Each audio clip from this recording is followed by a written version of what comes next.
Hi. Some people have expressed to me that using Nano Silk, they've been having some dubbing issues, trying to get dubbing around the 18-aught Nano Silk.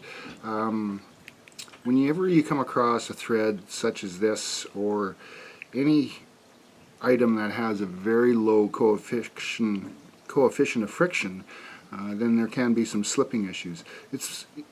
So if we were just to start, do a few wraps, we can easily just pull that off, and you can see it slips easily. So to overcome that, basically what we can do is just use a little bit of cobbler's wax, which is probably still the best wax in the world for fly tying, and that'll, if you just coat your thread with that, just give it a little swipe and then do the same again, and just doing the catch, turning it on, you'll see that the thread will break long before it'll slip. So that's one way of overcoming the coefficient of friction. And with Nano Silk, it's similar to that of Teflon.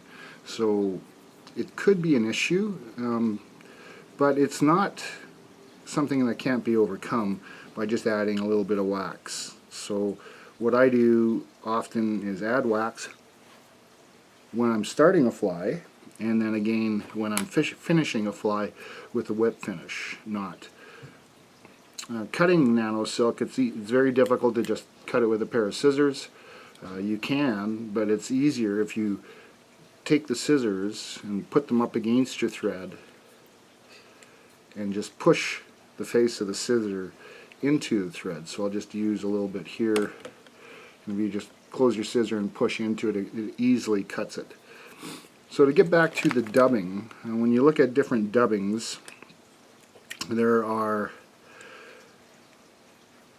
many different dubbings that we use in the fly tying, from natural furs, which have a very high coefficient of friction. They will stick to just about anything, to some furs such as seal's fur, which I've repackaged here in these containers, as opposed to having them in packages like so, or in boxes like this. They're just easier to work with, handier, more convenient for traveling with, and as you can see, if you can put quite a few dubbings together in these containers and carry a fairly broad array of dubbings. So each section has 12 components, or 12 compartments, and we have 1, 2, 3, 4, 5, 6, 7 times 12 is 84 dubbings alone just in these compartments. There are 84 different styles of dubbing. So what I've selected was, we'll use some natural fur and we'll dub that on the Nano Silk and apply it around the hook, and I'll just rethread my bobbin here.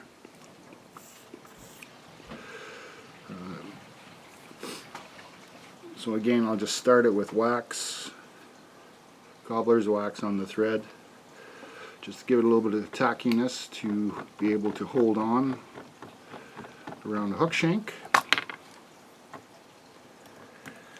And then we can just hand turn it, or just rotate it on with the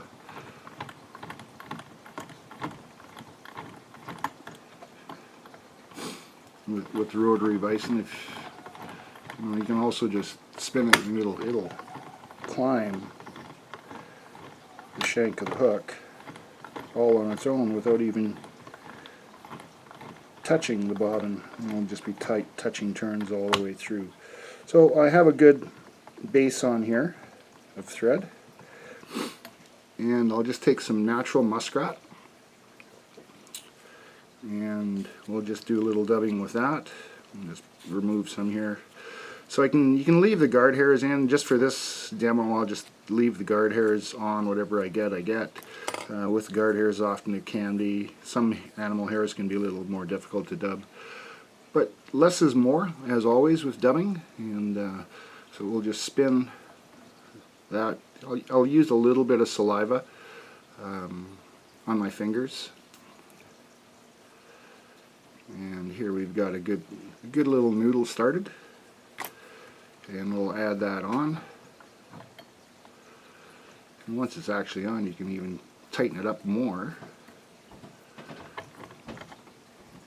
using by hand or by turning the rotary vise, whichever you like. So that's a little bit of muskrat. I'll also use some natural hare's mask. This is picric acid dyed hare's mask. So we'll use some of the really fine, spikier material on the brow of the mask. And we'll just mix it up a little bit. That way it's all fairly uniform. You might have spikes sticking out here or there. And again, less is more. So as you can see, there's some hare's mask dubbed on.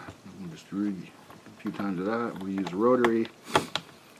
And probably the most slippery type of natural fur would be seal's fur.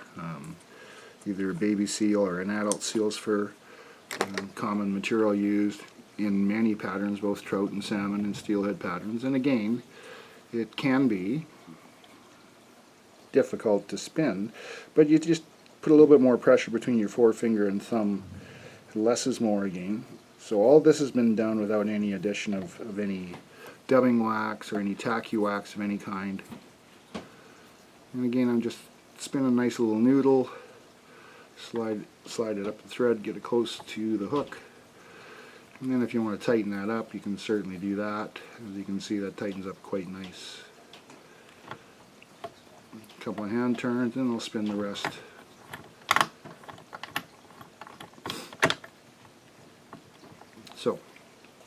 So they pretty much all the natural dubbings are very easy to spin on. We purchase a lot of synthetic dubbings, so I've got and natural dubbing. This is just straight rabbit's fur. It's from hens, and there's a broad selection. There's two different, both a brighter color and a more natural color selection. So I'll just use a little bit of red rabbit's fur. And this would come more from the rabbit skin itself as opposed to the mask. So that, and so there's no spiky little materials in there as you would find on the mask. On that goes, very nice little clean dubbing. From there, we can go into what's called a micro flash from hens. It's this pure synthetic. It's got a high glister to it, UV reflective as well. We'll use a small amount of that. Spin that on by hand. And again, synthetics are a little bit more difficult because you have a higher coefficient of friction on this, and against the nano silk, it could be a little bit more difficult for some people to spin on. But in general, it's not really difficult material to work with. So we'll tighten that rope right up, as you can see. And then we'll just do a couple of turns with the rotary vise, and just put a stop on there with a half hitch. One of the more difficult patterns, synthetic, is things like angel hair. There's very long fibers, but again, it can be spun on quite easily, and you pretty much do it the same way. It's a little bit more work, but it goes on fairly easy as well. So we'll just ball that up a little bit, dub that on. Again, still not using any wax, either on the thread or on the material, the synthetics or any of the naturals. Next from there, when you get a mix of natural hair and synthetics, Hens has come out with a product called blended dubbing, which is rabbit fur off the skin, which is very consistent fluffy hair without any black spikes like you would find on the hare's mask, and it's mixed about 20% with angel hair. So we'll just take a little bit of gray off of here and we'll throw this on. And just keep it thin. It goes on fairly easy. And again, less is more. So there's some gray that we've dubbed in.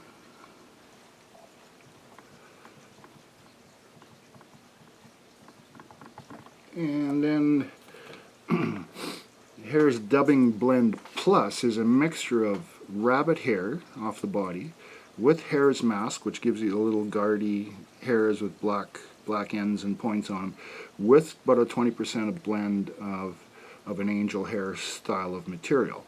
So here we'll just use a little bit of dark brown. Whoops.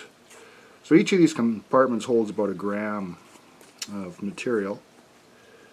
And I'll just pull that out, but before I do that, I'll restuff this for you. You just take the back end of a CDC picker or bobbin and just push it back in. So when you go to reload in the future, after you've used everything up, it's easily pushed back in.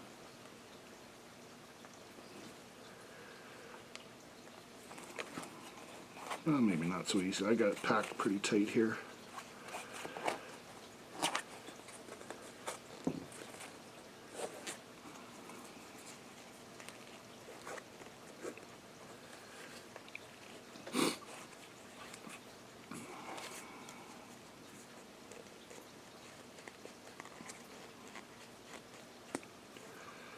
We'll just keep packing it a little bit more at a time. There we go, we got all that packed back in. You can tape off one end, which I've done on many of the packages. Like the seals fur, I just taped it off with a little bit of masking tape here, or you can use a duct tape. Hans Van Clinken gave me one of his a while back. And this is all fly-right poly dubbing, which he uses exclusively on his bodies for his clink hammers. So I find, most dubbings are very easy. I've never come across a dubbing yet that I can't really put on 18-aught Nano Silk. So we'll just use a little bit of olive of the Hair Dubbing Plus. So as you can see, it's got a little bit of spiky, darker hair in it. And you can make this as thick or as thin as you choose. Some people have also asked about dubbing loops. Well, dubbing loops are very easily done with this material because it's so small, so thin. It leaves a very small, tight base layer. So what I'll do is I'll do a dubbing loop made with seal's fur. We'll do an orange one. We'll just pull out a little bit of material here.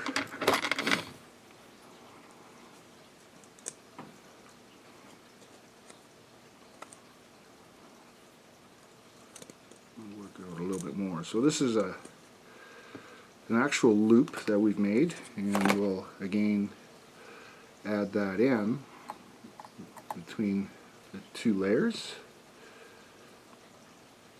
And there's a multitude of tools you can use. Everyone's got their own favorites. Anything from the robo twisters, which are quite fantastic. This one also can adjust 360 degrees when you're wrapping it. The old traditional tool that I use more so is this system here. Close the loop up and we'll just spin it by hand and even this all out a little bit. I'll just spin it up on top. I don't know if you can see the orange, maybe that wasn't the best color material to select. And before when I spin something like this, before I start to wrap it, I'll push it up and it'll actually spin the material a little bit more. And then I'll just tighten the back end. So what you shouldn't even be able to see your thread once this is all put together properly. If not, then just keep turning it until you don't see any thread. But with a lot of the other heavier, bulkier threads, the 8/0, the 6/0s, you do dubbing loops, quite often the core of the thread is easily seen. And the reason I use white is when it gets wet, it actually goes translucent or disappears, so it doesn't leave an underlying tone in the orange from the black. If you use a black thread, so it'll be orange all the way through because the thread's gone translucent with the white or clear. But if you have black thread in or brown or olive, then you'll see that there's an underlying tone, and it actually changes the color of your dubbing. So if you want a true olive, a light olive, and there's 14 different colors of olive, and you want to keep them true, then use a white base thread. So that's a quick dubbing loop there, and I'll work back on this hook so that I can reload another hook, I suppose. So that's a dubbing loop. An overhand doubled loop. And just pull this back, tie off in front.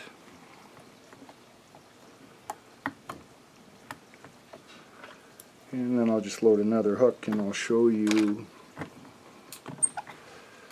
a split thread system, which some people seem to have difficulty with. And if there's a little trick that I use that makes using any split thread using any thread for a split thread technique quite easy. All threads come out of a manufacturer with a rotation built into the core of the thread. So as it's manufactured, it's spun through machines, and they have a certain amount of twists per foot. Most GSPs have a turn of about 4 turns per foot, so that's pretty common. So again here, I put a fair bit of nano 18/0 on there, and it's not slipping. So if you only put probably less than half a dozen turns, then it'll slip on you. But again, going to a split thread technique, what you'll need is a bodkin, which is a good nice needle. And as you notice, the bobbin's been turning, so it's been taking the natural turn out of it from the way it was manufactured. But if you can help that, just pull on the thread, pinch it between your thumb and your forefinger, and then pinch it tight and lift it back into itself. All I'm doing is really taking the turns out of it in this area, and it opens up for you somewhat. And the more you do that, the more it'll open up.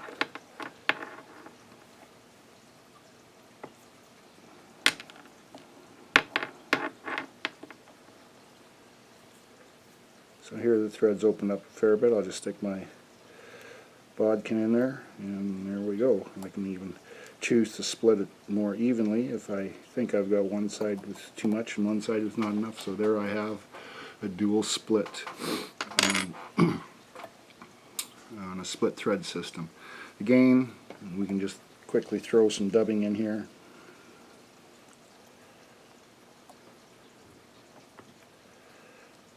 And I'll pinch it down right at the bottom, the base of the dubbing, and then I'll spin my bobbin. And we'll do this a bunch of times.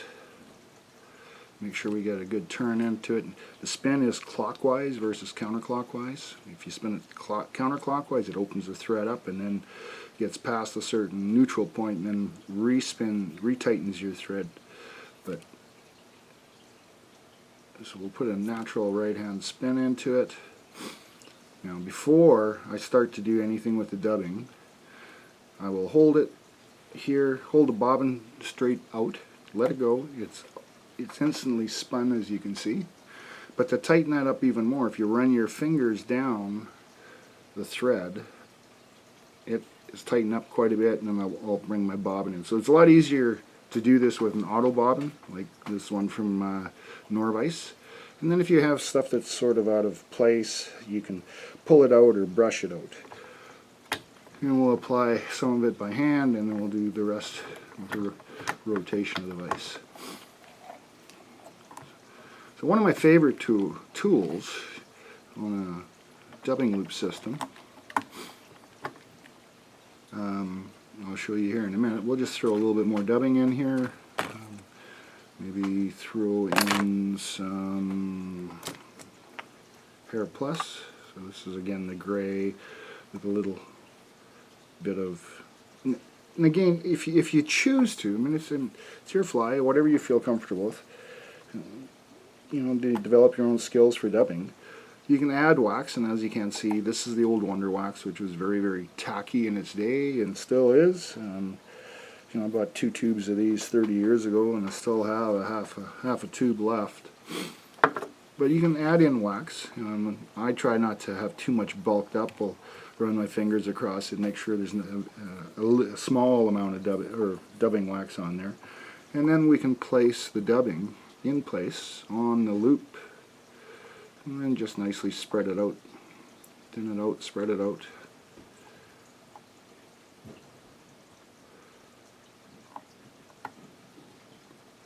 And I'm not taking the time to do a good job over here, but my dubbing twister.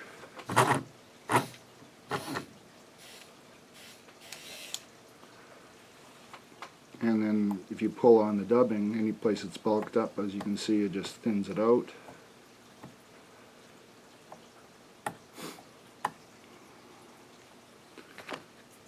And again, you can wrap it by hand. I just leave it on my dubbing twister, or you can spin it with your rotary. Build it up if you like. Come to the front of the hook. Again, you can see where I've gone over top of the dubbing. You can't see any thread showing again because it's a white base. I'll go and take that off. That's all locked down with the way we tied it off. Cut off the nano silk, and then just do a half hitch. So I hope that helps. If you have any questions, certainly feel free to drop me a line, either at Alberta Fly Fishing Facebook page, or on the page wherever this will be mounted, this video, or you can contact me directly at ghankey@shaw.ca. Thank you very much for watching, and I hope this was a benefit to those who've been having some difficulty with dubbing. Thanks again.